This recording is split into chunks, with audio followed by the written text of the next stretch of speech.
This is the Bucks POSTCAST, your instant game reaction for the Milwaukee Bucks. Part of the Locked On Podcast Network, your team every day. A good first half from the Milwaukee Bucks and a very, very brutal half in the second half for the Milwaukee Bucks as they fall to the Chicago Bulls this afternoon down there in Chicago, 120-97. Hello, everyone, and welcome into the Locked On Bucks postcast. I'm your host. My name is Brandon Sneide, joined alongside the Wisconsin Badger legend himself, Mr. Brian Butch. We are going to break this one down, and boy, I don't know, Butchie, if 20 minutes would be enough, but we'll do our best to get this one broken down in as many pieces as we can as the Bucks fall 120-97. Before we get going, friendly reminder for all of you out there, the Locked On Bucks postcast now available on audio podcast. So if you have Apple, Google, Spotify, Amazon, wherever you get audio podcasts, you can now listen to the Locked On Bucks postcast as well. And we are also over on YouTube where we are live right now breaking down this Bucks loss. Make sure you hit the subscribe button on our YouTube channel. Make sure you hit the thumbs up on the video. I know the Bucks had a terrible game, but make sure you smash the thumbs up button for us and hit that notification bell.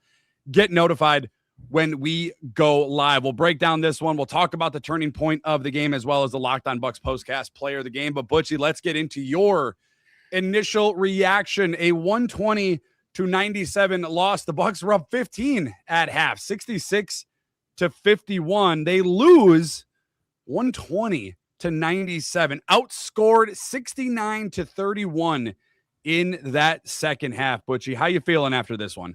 Yeah, well, not good. I think that's the first part, right? When you look at what they're able to do, and the craziest thing too is, I mean, they had a 21-2 run in the second quarter. It wasn't. This isn't like it was one where, all right, you're like you had a big spurt, and when you have big spurts, and you make teams go through that, you usually have the advantage in everything you're doing. Not many teams can survive a 21-2 run and then go ahead and flip it. And not only was it flipped, I mean, the Bucks scored 8 points in the fourth quarter. Like, to me, that is to me, that's the problem. Like, and offensively was not good, which allowed kind of Chicago to get going in the second half. But what I didn't see was fight. I didn't see attention to detail. I didn't see a focus of we need to be better on the defensive end. We need to do this. There's that stop. And I mean, that to me, I think is the most frustrating thing because that's what this team needs to be built on without Giannis. And during the win streak, or not the win streak, but the stretch there where they were winning games, we looked at it and you would watch the games, remove the Knicks game. But prior to that, like there was continuous effort plays being made by a lot of guys. And this was one where they just shut it down. Brian over on the YouTube chat says, is this the Bulls' first win since they traded away 3/4 of their team? And yes, Brian, you would be correct. The Bulls had lost 11 straight games. Guys, their last win came in January. Okay. It is March.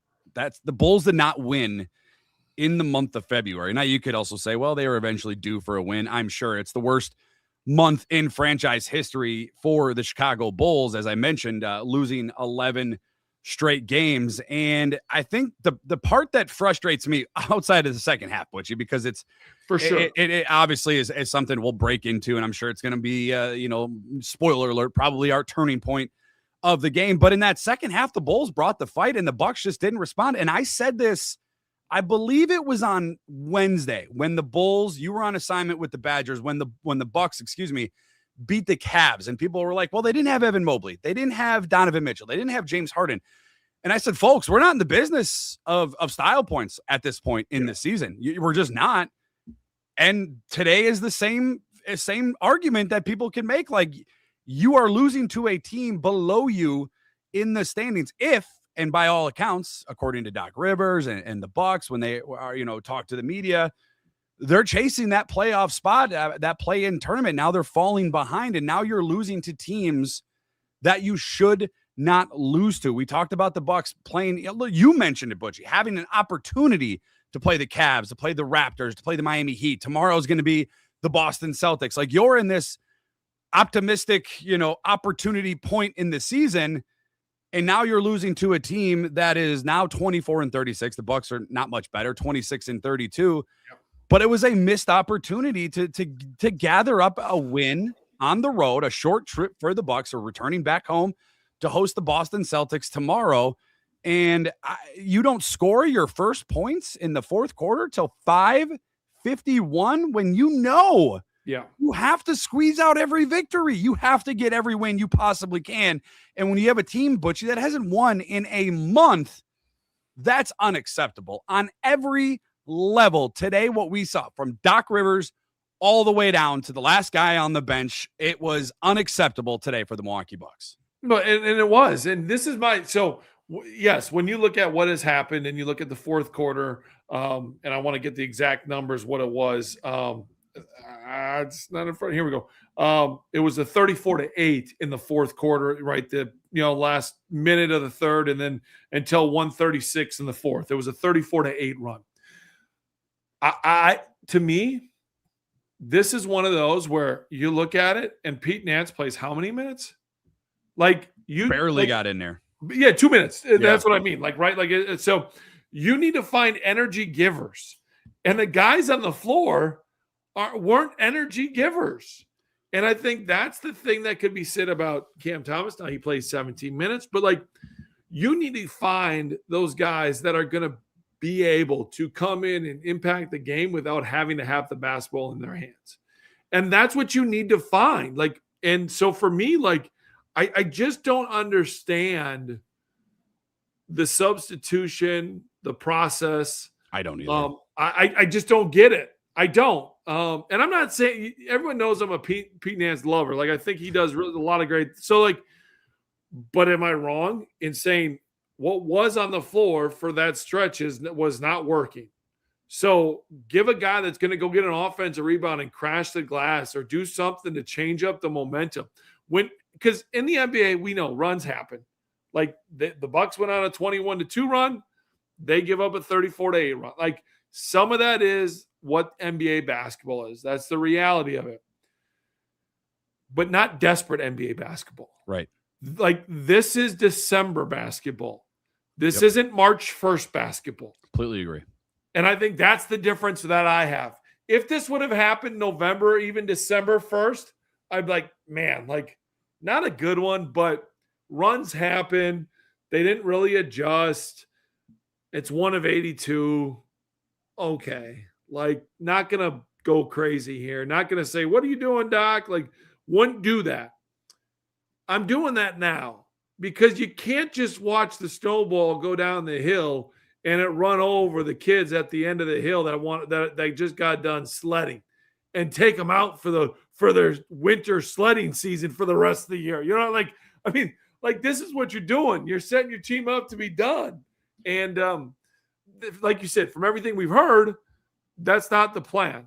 I think the plan, it should not have changed. Even during the win streak, you have to find out who your core group is going to be and who you want to be in a foxhole with for next year.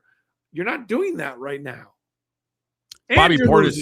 Yeah. And today you lose 120-97. Bobby Portis, your leading scorer for the Bucks. You mentioned the rotation and the bench, the two bench players for the Bucks leading them in scoring. Bobby Portis with 18 in 24, and Cam Thomas with 15 in 18 minutes. Let me ask you a question about Cam Thomas. 3 for 11. I mean, come on now. 3 for 11. But again, I'll take it off the bench. That if that's what you're going to bring me off the bench, I'm fine with Cam Thomas chucking it up. I know people don't like. I'm so on that. It's the shot selection needs to be a little bit better, Brandon. It does, but where do you fall with Cam Thomas? Today he has the 15 points in 18 minutes. He gets to the free throw line 10 times, which obviously 3/4 of his scoring is coming from there. 18 minutes enough for you for Cam Thomas? Ousmane Dieng, another one, 21 minutes only. I feel like maybe I'm just too far onto the Ousmane Dieng bandwagon from what we saw, especially that game against OKC before the All-Star break. I just feel like there's an opportunity there. You mentioned energy. I feel like he's another guy that can provide a little bit. Now I know he's 3 for 12. Nothing's going to wow you from the field, but correct. It just feels like he moves the ball relatively well. I like his vision in this game guys just weren't, they didn't hit shots in that second half. The Bucks missed 17 straight shots in the fourth quarter. So nobody was really hitting anything. But are you good with those minutes from those two Bucks newcomers relatively to the roster? I'm fine with Jang's minutes. I think there's a development side there that needs to happen. The Cam Thomas, I'm torn on. Because he's scoring though, but like they need it. Like they're not, when you got Miles Turner giving you 8, and you got Ryan Rollins giving you 11, and you got Kyle Kuzma giving you 10, and Kevin Porter Jr., which normally gets, does a better job getting you 10.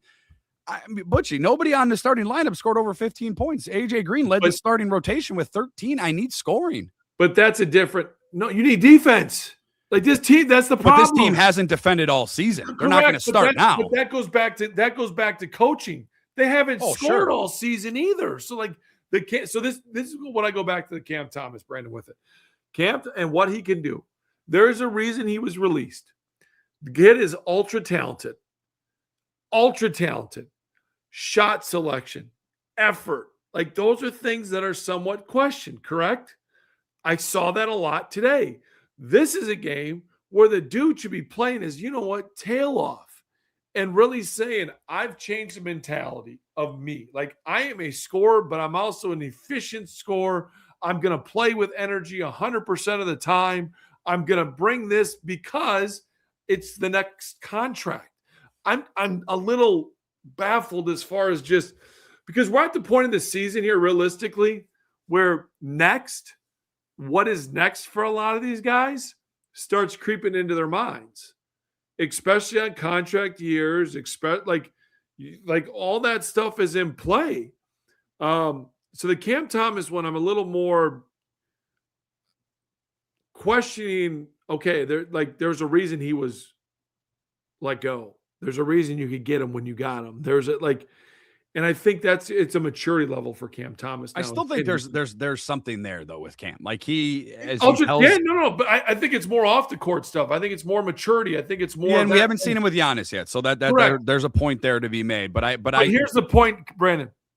Do you trust Doc to get the maturity out of him? I don't trust Doc right now, Butchie, to coach you and I through this podcast, let alone to do anything with this team going forward. That's just the reality of it. It had a good feeling when you won 8 out of 10 and you were trying to get the tide turned. It felt good. No, I don't know if it felt like it was something we could sustain, but I mean, I'd be lying to you if I didn't say winning 8 out of 10 when you lost a bunch in January and December and November, that it didn't feel good. Now, if you were to ask me, I know you've asked me, can this team still make an NBA Finals run when we were in the midst of that? And I said, if you give you Giannis, like anything I feel like is possible. It's a non-0% chance. But at the core of the issue, Butchie, I think most of us, including you and I, although we may disagree here and there, will say that Doc Rivers is the issue with this organization that their current state is right now. I mean, obviously you can point the finger to the front office. That's a whole nother conversation for another show, but it does feel like with what we currently have, I don't know what the rotations are. I don't know what defense. I told you before, it doesn't feel like anybody knows their role on this team. It feels like it's very sporadic. I mean, AJ Green had a couple of good games after the All-Star break, but today again, 13 minutes and 30 minutes, and he's not playing great defense. He causes more fouls than most than we would like. But so I don't know. I don't know the direction. I don't know if they know the direction. Even after the 8-9, this is where I didn't feel good about it, because Doc afterwards goes, yeah, with this group, yeah, I'm happy with 8-9. Like, that's fair. Yeah. Your job is to, but Doc, that's the group you have. Why are you going out there after your group has bought into you and said, man, like, you're playing great basketball? How about a line of, hey, this group has bought into everything we're teaching. Like, this group, I can't tell you how thrilled I am that we're getting contributions from guys that we didn't anticipate. You know what that tells me is they're buying into what we're doing, and I love everything about these guys, and we're going to ride with these guys because, yeah, we've had a lot of injuries. We've had the card stacked against us, and nobody's looked at it and said, wow, woe is us. You know what we've done? We've hunkered in together as a group, and we said we're going to try to make this playing game. We're doing this together as a group. These guys, I'm all about. That's what I think a good coach does. Don't think that the players in the locker room don't hear, yeah, with 8-9 with this group, Yeah, of course I'm happy. Like, that's not leadership to me. Yeah, and you've been in those locker rooms, so I'm going to take your word for it. Like, they obviously, like, I mean, the guys that, you're getting more out of Jericho Sims and these guys. Don't think that they don't hear that and think, well, this guy never believed in me. He never played me before. Never probably talked to me a whole lot either. Now it throws me in there because we've got all the injuries, and look at we're winning, and I still can't keep them satisfied. That, to me, I think is a little bit more there. Tough one today for the Milwaukee Bucks as they fall in Chicago 120-97. When did this one turn against the Bucks? And we got to do it. I know it's a loss, but we got to hand out our Locked On Bucks postcast player of the game coming up right after this on the Locked On Bucks postcast. Today's show is brought to you by BetterHelp. March is a time to celebrate women, especially around International Women's Day, and to recognize just how much they carry at work, in relationships and families, and all the unseen roles they step into every single day. It's easy to celebrate women's strength, but it's just as important to mark space for their emotional well-being, and therapy can be one way to do it. With over 30,000 licensed therapists and more than 6 million people served worldwide, BetterHelp makes getting started simple. You can fill out a short questionnaire. They match you with a licensed therapist, and if it's not the right fit, you can switch at any time. They deserve support too, and therapy can help create balance and offer a space to focus on themselves. Your emotional well-being matters. Find support and feel lighter in therapy. Sign up and get 10% off BetterHelp.com/LockedOnNBA. That's better, HELP.com/LockedOnNBA. College basketball is nonstop. Big games, tight spreads, momentum swings every single night, from early tip-offs to late night West Coast shootouts. There's always action on the board. And right now, our friends over at FanDuel are giving you a way to turn that energy into even bigger potential wins with a college basketball parlay profit boost. You can mix spreads, totals, and player props to match how you see the slate playing out. Then you can apply the profit boost and instantly bump up the potential payout. Go safe, go bold, ride with the team you've been following all season. It's your parlay, your style, now with just more upside behind it. Head to FanDuel.com to get started. Once again, that's FanDuel.com to get started today. FanDuel, play your game. And lastly, our Locked On Bucks postcast is brought to you by Indeed sponsored jobs. Workplace chaos, deadlines stacking up, inbox overflowing, and the one position you have to fill is still sitting there open. When the pressure's on and you need the right hire, this is a job for Indeed sponsored jobs. They help you reach the people who actually fit what you're looking for, the skills, the experience, the location. So you're not just hoping the right candidate stumbles across your post. And here's a stat that kind of sums it up in the 30 seconds or so I've been talking to you. Companies like yours have made 27 hires on Indeed, according to Indeed data worldwide. So if you're hiring, spend less time searching and more time interviewing candidates who check all of your boxes with Indeed sponsored jobs. And listeners of the Locked On Bucks postcast, you will get a $75 sponsored job credit to help get your job the premium status it deserves at Indeed.com/podcast. Just go to Indeed.com/podcast right now and support the Locked On Bucks postcast by saying you heard about it on this very show. Indeed.com/podcast. Terms and conditions will apply. If you need to hire, that's a job for Indeed sponsored jobs. A tale of two halves as the Milwaukee Bucks fall to the Chicago Bulls 120-97, their second straight loss after another embarrassing loss on Friday night to the New York Knicks. The Bucks, as I mentioned at the beginning of the show, were up after one half, but things quickly turned away from them. Let's get into it. Time to reveal where the game was won or lost. It's the turning point. All right, Butchie, lead us off. Your turning point today in a 120-97 Milwaukee Bucks loss to the Chicago Bulls, who, by the way, get their first win in 30 calendar days. Yeah, well, the turning point, I thought it was going to be the 21-2 run that the Bucks had in the second quarter. You know, when you look at this and you evaluate, you think, okay, great, this is what it's going to be. But it was the farthest thing from it. And, you know, you look at the craziest thing is, you know, you go in and you're feeling good, and then there's a 34-8 run. And you can't have that. You just can't have that. And I think that's the biggest thing from the last minute of the third until the 2 minutes in the fourth. It wasn't it was a 12-minute stretch where you're outscored 34-8. It's going to be everybody's turning point. I mean, I'm just going to add, because I kind of mentioned at the beginning of the show, when you get outscored in the second half in general is the turning point. I want to ask you something real quick, and I know we're really, butchering the clock tonight, and that's fine because it's just an abysmal loss for the Milwaukee Bucks.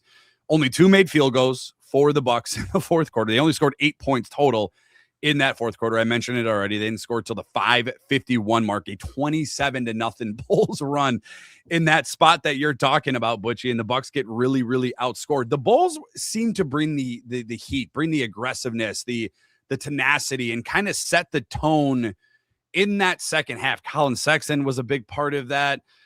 Did you feel like the Bucks just didn't respond to that, or were they trying to selfishly respond to that, meaning one-on-one?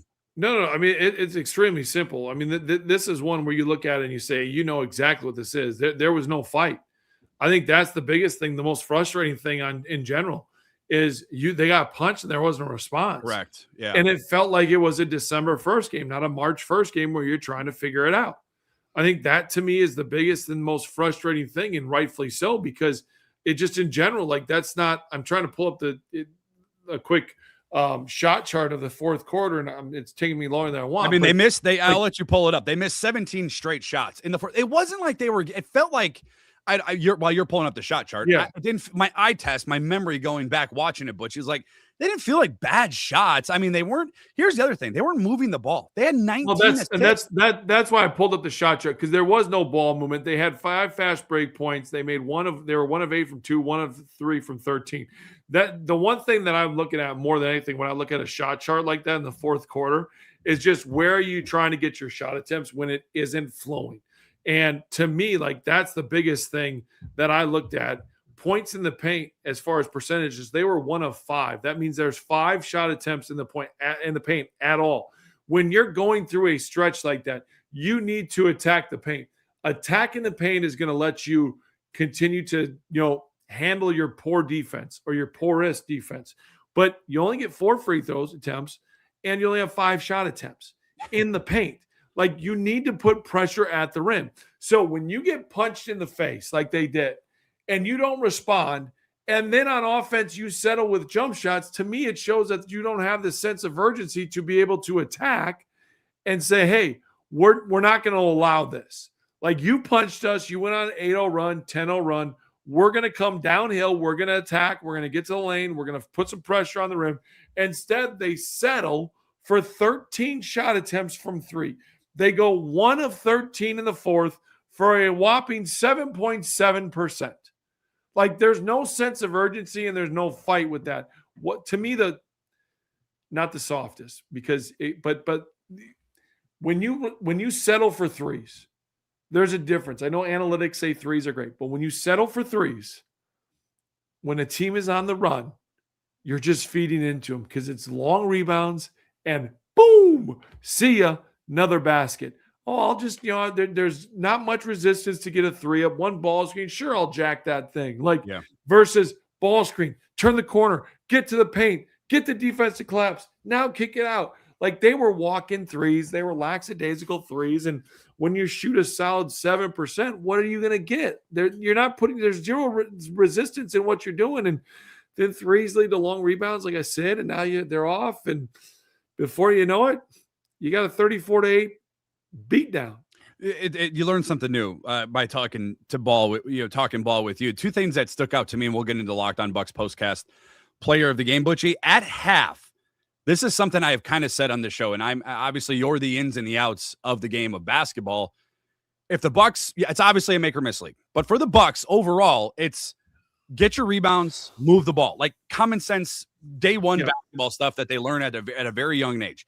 This Bucks team can't do it, but they did it in the first half. They had 19 assists in the first half. Their second most in a half this season. They finished the game, Butchie, with 26. Yeah. So they had 7 in the second half. At halftime, Butchie, the other thing that's been hurting this Bucks team is rebounding. At half, they were out rebounding Chicago 30-16. The game ended. The Bucks losing the rebounding battle 45-50, a 34 to what is that? 34 to 15 difference in the second half. I mean, that's your ball game right there. I mean, obviously it's a make or miss league, but when it comes down to the simple things with this Bucks team, the fundamentals of basketball, they seem to miss the mark, and that's certainly what did them in today. A 120-97 loss. Let's get into it. Hand out the honors in a loss for the Bucks. This is the Locked On Player of the Game. I feel like we're both going to have somebody on the other side today after a 120-97 loss where they got doubled up or more than doubled up in that second half. But I'll let you go first, Butchie. Your Locked On Bucks postcast player of the game. Yeah, I'm going to go Josh Giddey. Anytime a guy gets a triple-double, I'm going to have to throw that out there. Yeah. But 14 rebounds, 10 assists, 20 points, 7 of 14, and 32 minutes for Josh Giddey. I'm going to go Colin Sexton. I mentioned his name already, kind of setting the tone for the early in this game, actually, where he backed down AJ Green with the shoulder and finished at the rim, and it kind of set the tone. He tried to set the tone in the first half, didn't obviously work with the Bucks leading, but he was consistent in the second half, leading this game in scoring with 22 points off of the bench for the Chicago Bulls as they beat the Milwaukee Bucks 120-97. The Bucks now 26-33 on the season. And guess what? For the Bucks, it doesn't get any easier. The second team in the Eastern Conference coming to Pfizer Forum, the Boston Celtics, on Monday night. And that will be our next show as well. Our thanks to each and every one of you. Thank you guys for tuning in. I know the Bucks didn't show up, but we appreciate you showing up and listening to the Locked On Bucks postcast. Make sure you catch Justin and Camille on the Locked On Bucks daily show all week long. We'll be back with you tomorrow. A friendly reminder, wherever you guys get audio podcasts, you can listen to this podcast as well. Apple, Google, Spotify, Amazon. We're also available on YouTube, free and available. Make sure you have that subscribe button hit. Make sure you smash that thumbs up and make sure you hit that notification bell. Get notified when we go live. A 120-97 loss. We'll see if the Bucks can get back into the win column tomorrow. As always, my thanks to each and every one of you. And as always, make sure you stay locked on Bucks.